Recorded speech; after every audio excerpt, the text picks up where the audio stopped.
welcome to episode 60 of Accessible Finance. I'm Eric Johns. And I'm Rachel Johns. Let's go. All right.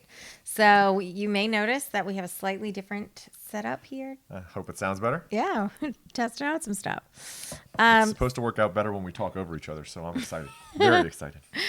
So lately I have been diving into a variety of places where there's a lot of questions and outsourcing of general scenarios and things that people need help with. So I have come prepared with a multitude of questions. Fantastic. I've come prepared with nothing. I'm ready to go. I love that.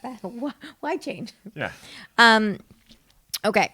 So the first question was from somebody writing in who said, quote, "Rec somewhere to put $100K in a Fidelity rollover account. I have a work account with a Fidelity 403B, which is set up with a target date index fund. We have some VOO, VTI, and QQQ in Schwab Roth accounts. Should we stick with those ETFs, or are there better recs within Fidelity? The rep on the phone recommended managed account or Fidelity Go, but when I reviewed that, the fees were $34 a month, which seemed high to manage only investments on $100K with no tax advice or estate planning. Advice?"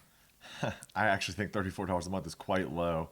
They're probably Compared to talking what about, we've seen. Yeah, they're probably sure. talking. Well, they did say no comprehensive planning, right? So no real financial planning. Mm-hmm. The answer to this is going to be a resounding it depends. And what does it depend on? Well, first, we don't actually know the target date of the fund that they're invested in. Correct. So target date 2025 is going to look a lot different than target date 2060. It's going to be fundamentally different. And what I mean by that is the target date funds. Let's just briefly explain what a target date fund is. I think it's a good idea. A target date fund is the I guess it's mutual fund kind of companies trying to, well, they're mostly in ETF wrappers these days, but boy, I already digressed more than I needed to. I was about to say. The investment firms have been trying to do is simplify your retirement planning. And so they're going to glide path your allocation. And that means like the percentage of you have invested in stocks and the percentage you have invested in bonds. They're going to try to change that gradually over time so that as you're closer to your target retirement date, you'll have a higher percentage of bonds. Sure. And that should theoretically be more appropriate for the average risk tolerance investor. Does that make sense? So if I'm going to start with maybe a 90-10 or even a 95-5 when I'm 50 years out from retirement, I just entered the workforce, 40 years out from retirement or so, then it's going to change. It's going to scale down to where when I retire, it might be 60-40, it might be 50-50. It depends on where they scale to. And that's something that you should probably know. Sure, absolutely. So anyway, you pick your target retirement date and they kind of fill in the blanks for you. So for somebody in this situation who's just like, look, I'm having a rollover of 100K. Right. I was in a target date. Would your rule of thumb be stick with the target retirement date? They also have like VOO, VTI, right? They have some general Schwab. So those funds, the ones that he named, like VOO is the S&P 500, VTI is the total stock market, and then I want to say QQQ is tech, but I should probably know that. I think it's NASDAQ. But let's just assume that it is, right? So he's basically got, by definition there, a large overweight to NASDAQ. Yeah. You're checking it up? It is. You're looking it up? Okay. NASDAQ. I'm incredible. So he's already a little bit overweight, right? Because there's a ton of overlap there. So VTI includes all the biggest stocks and all the small stocks, right, at their market cap weighting. So it's going to be heavily overweight to large cap companies. And then he's got large cap companies, and then he's got a subset of those large cap companies being the tech sector or the NASDAQ. Yeah. So very interesting. I don't even know if this investor is aware that he's allocated in such a way to be like very much overexposed to technology. But my first response would be, if being in a target date fund were appropriate for you, you should not have another fund. That the whole idea is that they are completely inclusive and that the total allocation is reflected in the target date fund for an average investor. And if you decide, hey, I'm that average investor, my risk tolerance is average, and I want to outsource my allocation scaling to Vanguard or whoever your target date fund provider is, Fidelity, then let them do it. So generally speaking, if you're invested in a target date fund and then you also have additional holdings, you're going to be overweight in the additional holdings. That's exactly correct. Yes, well done. No, seriously, that's perfect. That's perfect. Wonderful. I struggled. I floundered around for 5 minutes and didn't give a succinct of an answer. That's my job. You did it. Thank you. All right. Okay. Next up, We have someone in here writing, and again, we have varying levels of details in some of these questions. Some are just general, like, oh my gosh, there's so much to do. I'm really overwhelmed. So this next one says, I'm single, 65 in Minnesota. I want to open some kind of account for each of my very young grandkids. What type of account should I do? Treasury bonds, a brokerage. I want to make sure if I end up in a nursing home, the government doesn't take it away from them.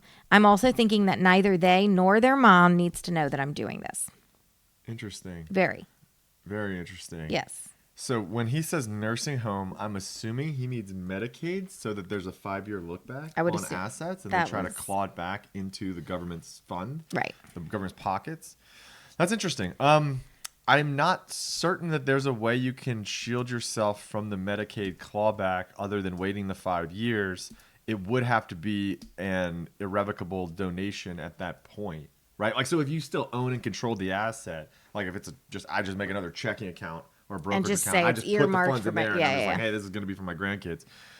Then they can go and take that, right? Yeah. So I'm assuming that this person knew about that as they were mentioning that, and we're talking about treasury bonds, right, which would be in the grandkids' names, or brokerage, with the understanding that the brokerage account would have to be in their names, not hers, right?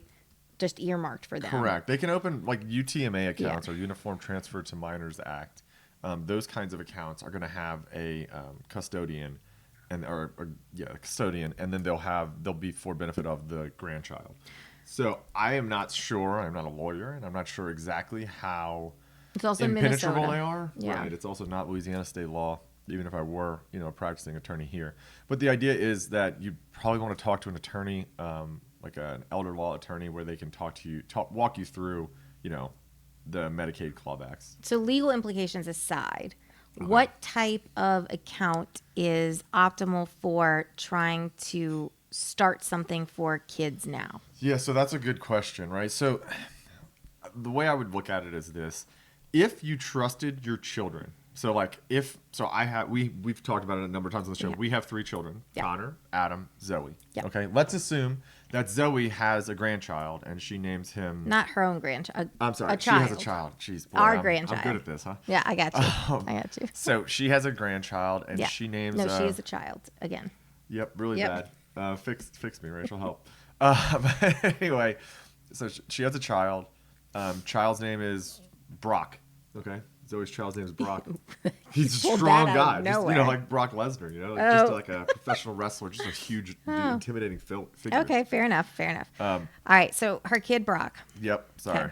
Okay. So she has a kid Brock. If I trust Zoe, then it benefits me to give the money straight to Zoe, and then Zoe will be able to pass it to Brock, or I can just give the money directly to Brock.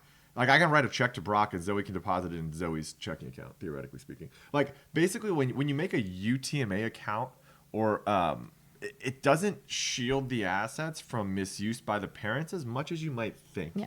And you're not really going to want to hand $16K in cash or $18K in cash, that's the annual gift limit, to a child.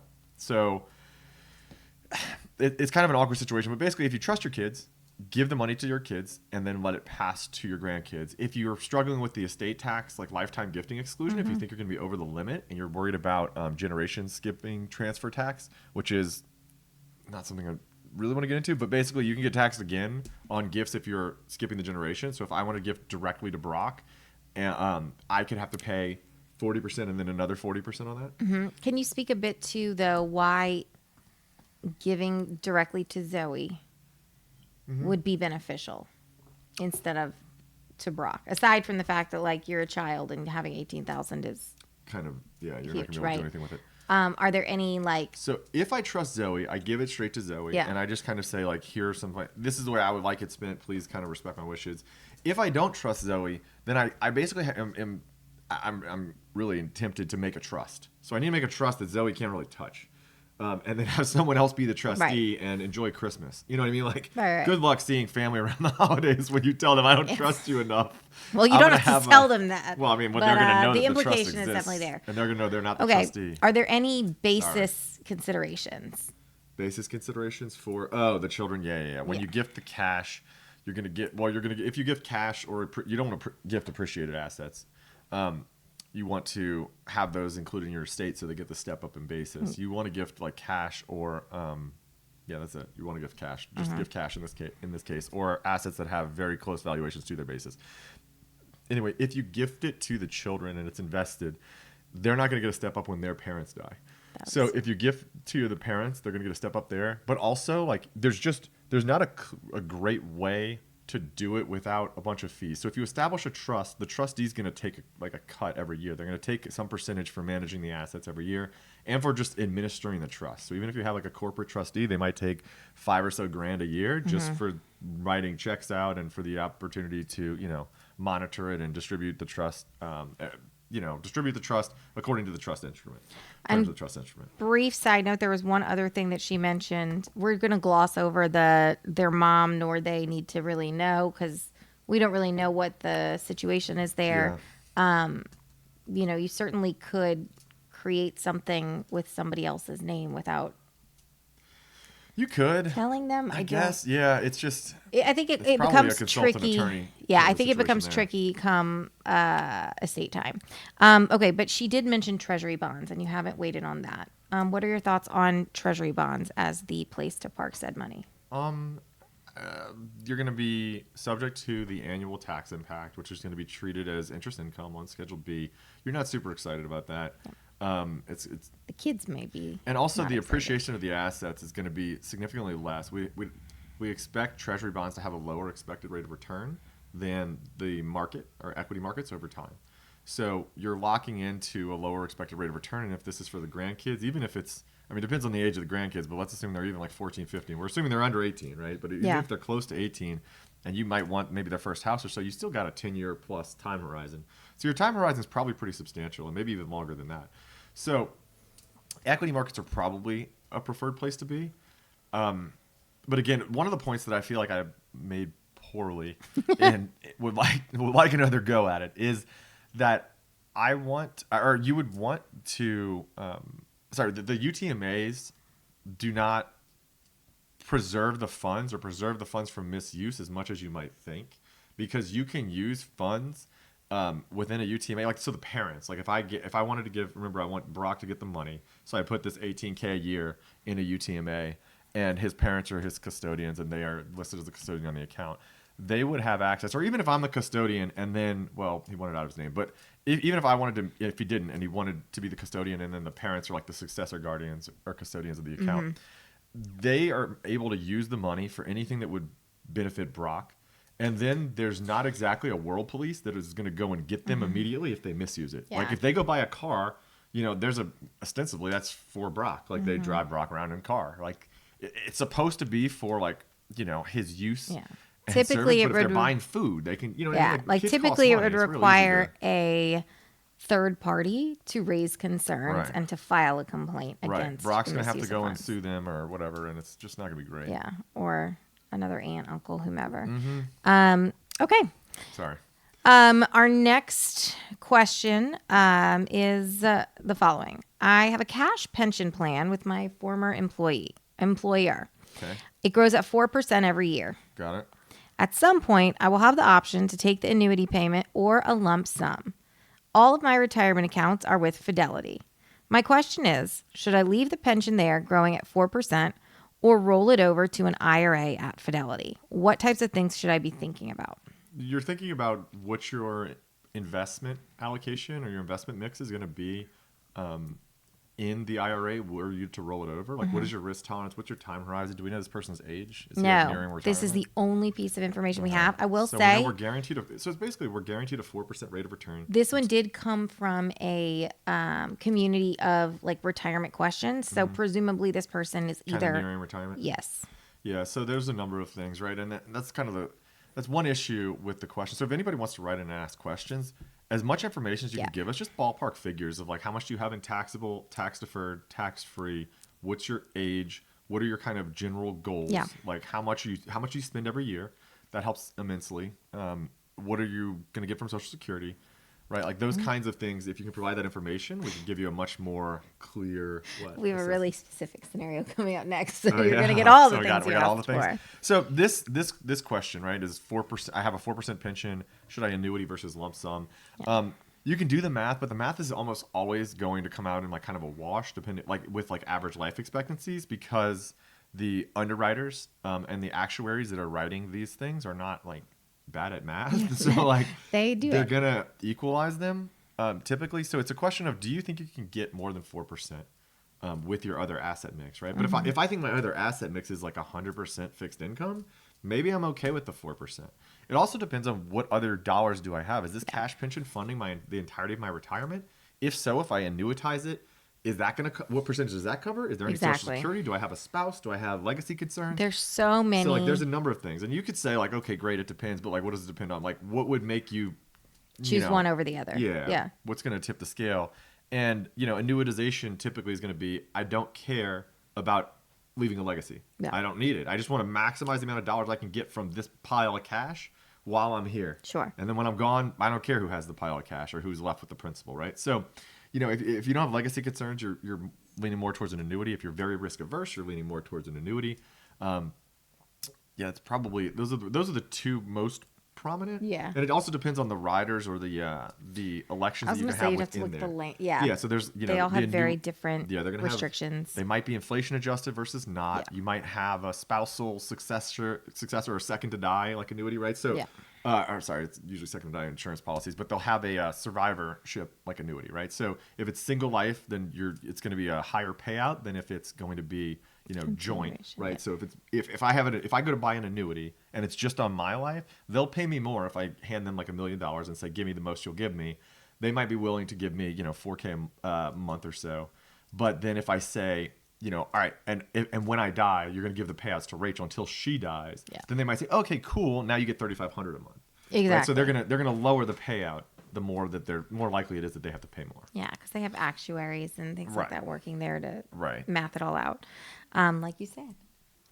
Okay, let's wrap it up there. All right. So next week we are going to continue with some real situations from real listeners and real questions. We have some specific ones as well as some generic ones discussing, why would I need a financial planner? This is fun. Hopefully you guys are. I hope you guys find it helpful. Yep. Till next time. Bye, guys.